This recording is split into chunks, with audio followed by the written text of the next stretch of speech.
Now, we're going to do a certain amount of cold calling, I think, is necessary until you have the means or the machine that brings in all those leads. So you're going to have to do a certain amount of cold calling. Okay? So, first thing is you need to have a script. And this is, by the way, outgoing or incoming. You need a script. You need a script. You know it, you're comfortable with it, and it's also a reminder to ask questions that you forgot to ask. Scripts. I still use a script. Even though I know it in my head really well, I just forget to write down certain stuff. So I use the script as a...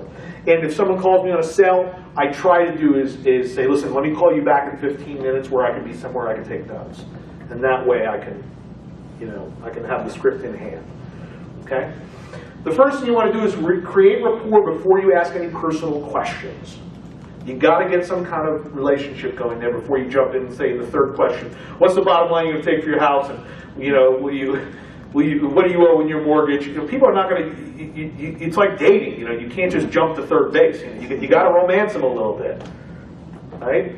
So create some rapport, get some commonality, listen to their story. Mostly it's just listening. Listening to them ramble on about their incessant life that you have no interest in really, but you're pretending because you want to, they like you, right? Once you get there. Another thing, try not to call cell to cell. Maybe it's just me, but I can't hear anybody on a cell phone when I'm talking to another cell phone. It's just like, it's so annoying. It's like I'm straining to hear. At least one of us has to be on a landline. Or I don't know if it's just me, but I can't stand going cell phone to cell phone. It just drives me crazy, especially if it's a long conversation. It's really hard to hear. You get dropped calls and all that kind of stuff. But again, creating that rapport before you ask the personal questions and transitioning to the personal questions, you have to be careful. Because if you just rush right in and say, hey, what do you owe on your mortgage? They're going to say, it's none of your business. Why do you need to know that? You got to be careful. You have to ask permission a lot of times. I like to ask, Mr. Seller, is it okay if I ask you a couple of personal, this is after we've been through the how many bedrooms, how many bathholes, the house, what does it look like, what are your hobbies, how many kids you have. After 15, 20 minutes into the conversation, Mr. Seller, I have a couple personal questions. I hope you don't mind. I'd like to ask you, because I find like the more information I have about your situation, the better I am to fashion a solution that will work for both of us. Is that okay if I ask you a few personal questions? And what do they always say? Go ahead. So they say, well, what do you owe on your mortgage? Why are you selling? What are you going to do when you move? Get into to be careful how you transition into those personal questions. Now, sometimes, and I've tested both ways, and I've had, I can't come to a conclusive answer, but sometimes you could dance around them and trick them into telling you what they won't tell you. Especially if they get a little difficult, they don't want to tell you that. So you say, Mr. Seller, is your loan fixed or is it adjustable? I didn't ask you what your mortgage was. He'll say, it's fixed, I think.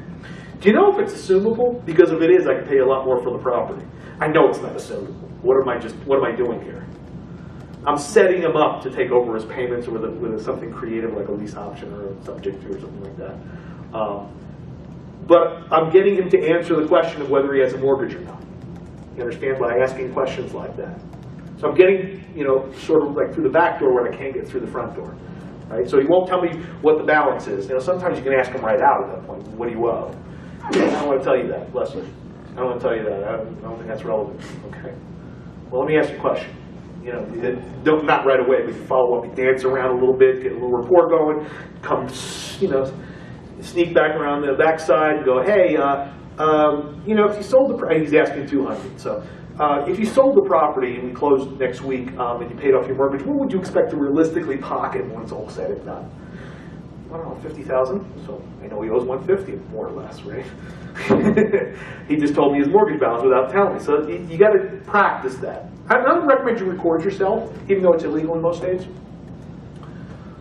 Actually, it's illegal in Colorado. You're allowed, unless the person's from California.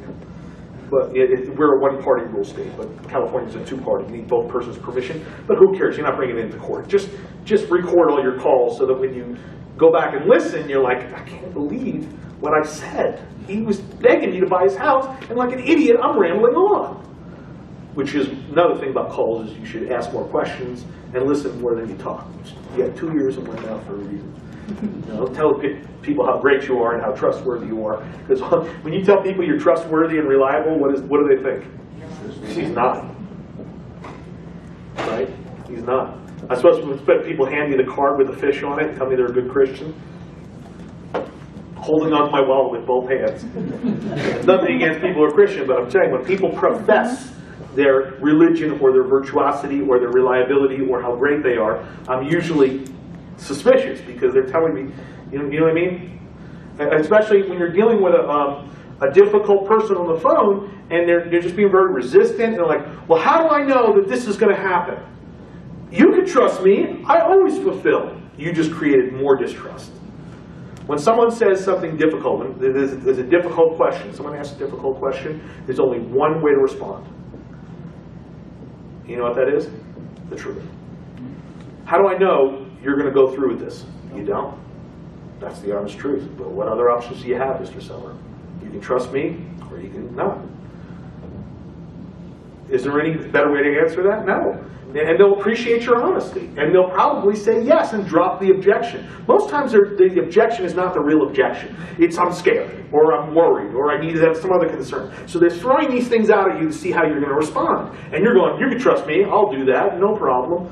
You know, and they're getting more and more distrustful of you instead of just saying, listen, you don't know if this is going to go through. You know, I don't know if you're going to do what you're going to say, and I don't know, you don't know if I'm going to do what I'm going to say. So, you know, we have to trust each other a little bit and get past it, otherwise we're just never going to get along with the conversation. So, you know, we can deal with it later, but for now, why don't you just assume that what I'm saying is true, and I'll assume what you're saying is true, and then we can get through the conversation. And there's no other, you know, you got to be honest with people. People appreciate that. Okay? Maybe it's just because I'm from New York and people talk direct. There was a funny comic I saw in a magazine. It was two people walking down the street in New York, and the first person says, F you, and the other person says, F you, and then the little blurb above his head was, hello, hello, and they had California. People go, hello, hello, and the thought was, F you, F you.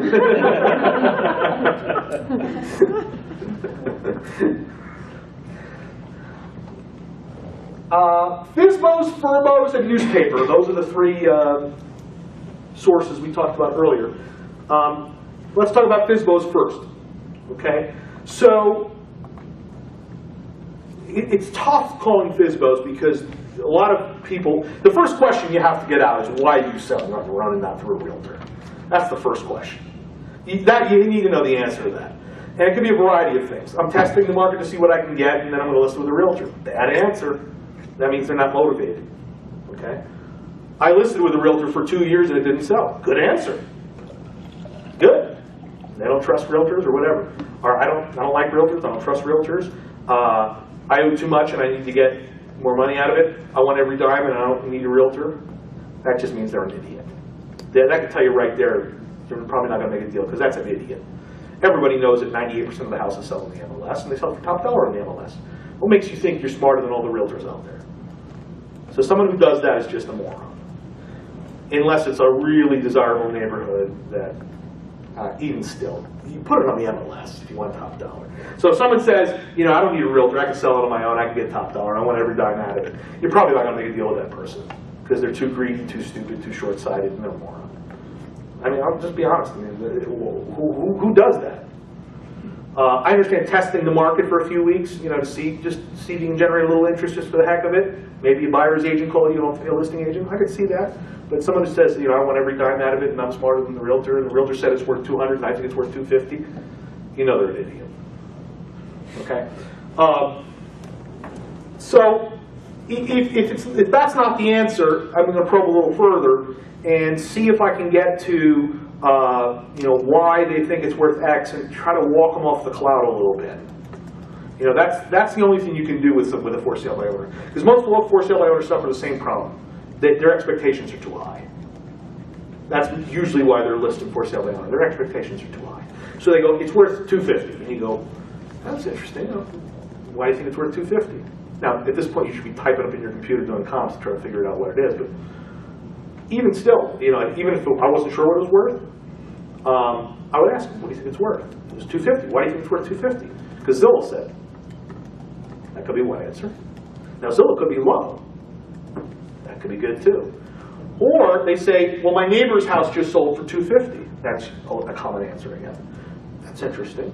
Let me ask you a question, Mr. Seller. Did the other guy who sold his house for $250 have a real estate broker listing it? Yeah. They do an open house, you win? Yeah. And what is a real estate commission, more or less?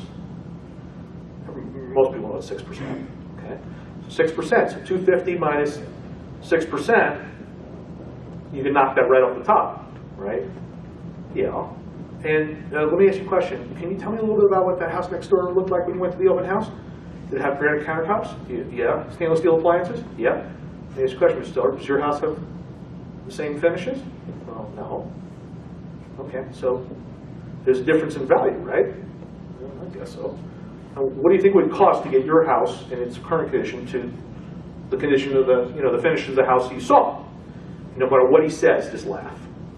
Oh, 10,000. 10,000. Come on, Mr. Stiller. It's like $40,000. You know you do it for 20. But you have to walk them off the cloud. Just logically, just chip away at them. Not in a mean way, and not in an obnoxious way, not in an argumentative way. Just kind of enlighten him a little bit and get him to admit that, all right, maybe I'm a little high. And then the negotiation starts.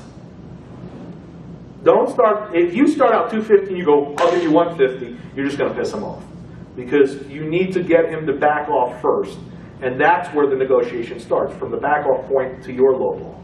That's where the negotiation starts. Does that make sense? So now, usually you don't want, that's one, we'll talk about negotiating. You never want to negotiate against yourself. Like when brokers say, give us your highest and best. I hate that. I don't want to do it. I want to give you an offer, give you a counter, give you a counter to counter. I want to play the game. I want to do the dance. But a lot of times you can't do that. But with a seller, I mean, you want to do the opposite. You want to make them negotiate against themselves and then start them negotiating. Does that make sense? So with a for sale by owner, the most important thing over the phone is to find out what the problem is. Where's the pain? Okay? So the problem is not the house. The problem is something else. Loss of the job, death of the family, I need to move. There's an underlying problem that needs to get solved, and it's not the house. Find out what that real problem is. Walk them off the cloud if they're in delusion land. And that's it. And make an appointment. That's it. Don't make offers over the phone. People get in, like I said, you can't on a date with the first person on a blind date ask for a home run. Rarely happens, guys, right? Rarely happens. And women know they ain't letting it happen. For the most part. So you got to do the dance. You got to romance them a little bit. You got to just get to the problem, get a little rapport, walk them off the cloud, and based on the information you gave, now you know when you go meet with them what you're going to offer. You already know, but you're acting like I'm not really sure. You're like Columbo, but you know you've done the research before you go. You know what you're going to offer, but you got to act sort of aloof. Does that make sense? But you have enough information. Based on the conversation, you should have enough information if you follow your script and you got all the information to go do some research, figure out what to make an offer when you meet with them in person. Now remember, the phone call is not to make the deal, it is to get the appointment. Okay? Now the exception to that is going to be out-of-state owner. Still, I try not to do it on the first call. Try to do it on the second call maybe, or the third call or something like that. Just try not to do it on the first call, unless they're just rolling over. If they're like, well, I got to dump this house, or I'm going to be in the crapper. So if you don't take it, I'm just going to let the bank take it. And I'm just going to burn it down. I'm like, oh! Like the guy with the deed, the 4,000, that was a little different. He's just telling me, he says, I'm in my truck, I'm gone. And if you get here within the next half hour, I'll sign a deed. I didn't have to do any negotiating there. Right? He told me exactly what he wanted and I ran down. But that's rare that happens. He just rolls over. The FSBOs, I think, is a better list, especially if you're looking for rental properties. Now, why chase for sale by owners when you're looking for rental properties? Who should be chasing? Motivated landlords. They're already rental properties. They're already ready to go. You know one thing for sure if they're advertising for rent by owner, what's that? If they're advertising for rent by owner, what do you know for sure? They'll rent the property. What? They'll rent it. They'll lease it. It's vacant. It's vacant. That's for sure, because they wouldn't advertise it unless it was vacant. Well, maybe they just had a bad eviction. Maybe they had a tenant trash the place. Maybe they're sick of it. Maybe they don't want to deal with it anymore. Maybe this is like, you know what I mean? So it's a perfect opportunity, and that's a little simpler. Dealing with a for sale by owner, just mental patience. When you deal with a landlord, there's three types of landlords. There's professional landlords like you and I. There's accidental landlords who don't want to be landlords, the for sale or rent people. And then the third category would be people who've been landlord for a long time and thinking about retirement. So 2 out of 3 categories. Now it's not 1/3, 1/3, 1/3. It's probably 2/3 professional landlords and then the rest are the other 2. So when you call for rent by owners, it's very simple. Hey, I see you have a property for rent. I'm not interested in really renting myself, but I am also a landlord like you. Do you have any interest in selling your property? Now, it's either yes, no, or maybe. All right, so if it's no, fine. Keep my number, change your mind. If it's maybe or yes, then go through the script, get the questions, find the pain, find the motivation. Tell me about the worst eviction you ever had to do. Pour a little salt in the wound. Get them in the pain state. But FSBOs are good. Now, the problem with FSBOs is a lot of times you're going to get a voicemail. So I would leave right on the voicemail. And for a for sale by owner, I would keep calling back. And if you don't get one, then leave a voicemail. But for a for rent by owner, the best thing you can do is leave a message and say, listen, I'm calling about your house for rent. I saw on Craigslist. I'm also a landlord like you. I'm looking to pick up a property in that area. If you have any interest in selling in the near future, here's my number, here's my email. Please call me. Thanks. If they call you back, guess what? They're motivated. They're interested. They're interested. In fact, you don't even have to make calls if you don't want to. There's services that you can broadcast. You can go and pay some fiber guy to go through your local Craigslist and download all the phone numbers into an Excel spreadsheet. Load it up into one of these websites. You pick up the phone and say, hi, my name is Bill, and I saw you rent on Craigslist for the property for rent. I'm really interested in buying that house potentially. If you're interested in selling, give me a call back. And that thing will blast out 500 calls in a half an hour. They don't know because it only leaves voicemail messages, doesn't leave live. If they pick up live, it hangs up. Oh. It somehow knows to sneak past the voicemail, the live, and go right to the voicemail. So they don't know you just left an automated voicemail to 500 people. It's not like, hi, this is Hillary Clinton, vote for me, blah, blah, blah. Those are obvious, those political messages. Those are obvious, right? But if you stumble a little bit, go, this is Bill, and, I saw you on Craigslist, and I'm really curious. And make it sound like, almost not professional, but a little hokey, like a little stumbling. People will call you back. So if you blast out 500 of those every month, and you get 10 callbacks, there you go. Instead of making 500 calls. What the name of that service? Yes, please. B-A-D-O-D-I. Badodi. B-A-D-O-D-I. They charge, I think, the last time I checked, they charge about $0.25 a call. Which is not bad. So 100 calls will cost you $25. But boy, that's effective though. Bang out 100 calls in one shot, and then have one of your kids, do the data entry, download it into an Excel spreadsheet, upload it to the website, record the message, boom. Bang out 100 calls and see who calls back. Very effective. Okay? And the newspaper. Gosh, I remember the good old days. Quarter for a newspaper, pick up the Sunday paper, bang, bang, bang, bang, bang, bang, bang, bang, bang, all the for sale by owners. Nobody does that anymore. The most common reason I hear, well, there's hardly any ads in there. Shouldn't take you that long then. Who advertises in the paper for rent? Old people. Old people. Who's more likely to be a retiree soon from his rental business? An older person. Definitely call. There's not that many. There's probably 10. It's probably 10 in your area. Call them all. Old people like to talk to people sometimes. They're lonely. They'll talk to you for an hour about their rental property. And you might create a report. He goes, yeah, I got 19 of them. It's time to retire. Wow. Jackpot. Odds are you talk to a landlord who's got more than one. Or he's got a fourplex. Or he's got an apartment building. So, you could hit jackpot. I focus more on FSBOs than FSBOs. Less people call FSBOs than FSBOs. Everybody calls FSBOs, including realtors. Okay. Know the purpose of the call. What is the purpose of the call? Set the appointment. Set the appointment. So find the pain, walk them off the cloud, set the appointment. Make the appointment, set the appointment, confirm the appointment, and the very last question, this is a zinger, this is a good one. Should I bring an agreement with me, Mr. Seller? Oh, that's a good one. If he says yes, 99% chance you're doing a deal, aren't you? He just gave you permission to bring a contract. What if he says, no, I'm not ready for that? Bring it anyway. Maybe you should cancel the appointment. Maybe, maybe not. Maybe he's just a tough guy and you gotta work on him a little bit. But I might ask, oh, that's interesting you'd say that. Why shouldn't I bring an agreement if we come to a deal? I'm not ready for that. I need my lawyer to review it. I need to think about it. I don't make decisions on the spot. I don't know you. You want to get the answer. Whenever it's so easy to answer. Did you guys ever see the movie The Wedding Ringer? You didn't see that? It's about a guy who's he basically is a professional best man.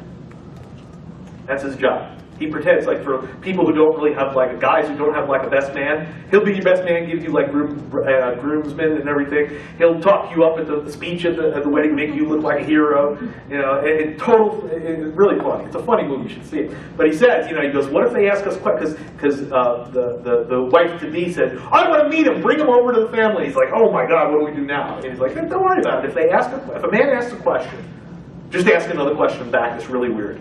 And if a woman asks you a question, just give him a compliment. That was really, so a guy is like, well, this sounds like a scam. Wow, that's interesting you say that. Tell me what you mean by scam. Have you been scammed before? See, you don't answer the question, you just ask a question. What's the best you can pay me? That's a tough question, Mr. Stull. What do you think I should pay? Never answer. Just ask a question with a question. Don't answer a question. And if it's a woman, give him a compliment. So you're meeting at the house with a woman, she says, you know, are you one of those investors going to steal my house? That is a really nice dress. I love your shoes. They're not going to even think about the question they just asked. That was a brilliant response. And you got to see the movie because the way he responds is hysterical. And then six, ask a lot of questions. Whenever you get lost, ask a question. Just, you know, on the top of your script, right? Who, what, where, when, how, why. Just start with one of those.